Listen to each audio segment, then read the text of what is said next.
So when a lot of people talk about going to play college athletics, the first thing that comes to mind are the biggest schools with the biggest championships, all of which are NCAA Division I.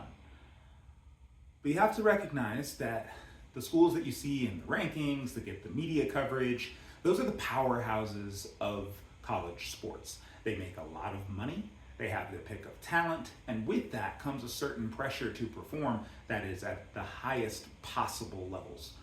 The big schools, the ones that get talked about frequently, like Texas Tech, like University of Texas, like University of California, those schools are uniquely concentrated on sports as a media opportunity.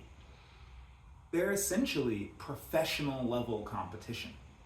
But there are a lot more Division I schools than just the 30 or 40 that you might hear about from a volleyball or a football or a basketball playoff round.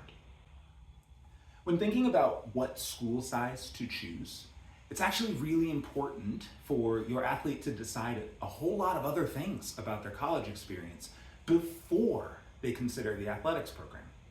They need to make decisions about the city that they're interested in living in, the type of degree that they're hoping to acquire, the level of academic rigor compared to research work or internship opportunities or jobs that they can take while they're in school.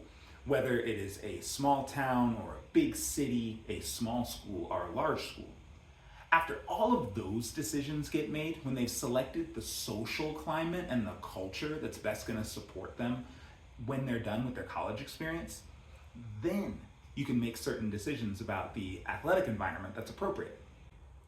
What I hate to see is for a youth athlete to completely dismiss all the varieties of small schools that exist simply because they're not a big name, when in fact, going to a smaller school can give you more competitive opportunities, can get you more academic support, can get you more flexibility in terms of schedules and degree programs. So when you're trying to make a decision between divisions, know that I'm going to speak really generally, but there's subtlety within each division. The point of all of this is the more money in the program, the more pressure there is. When you're making decisions about where you want to compete as a college athlete, make decisions about where you want to go to college and what it is you want to learn and study and what your goals are for when college is over.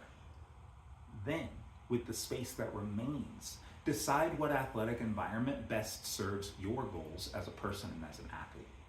Not everything has to be D1 to be satisfying. Not everything that's happening at a small school is small or weak or ineffective. In fact, some of the small schools are highly competitive. They can be closer to home and they might travel less to compete. You have to think about more factors than just the name of the brand when deciding where you're going to commit your body, your mind, and your 4 years on the way to the next thing you want to do with your life.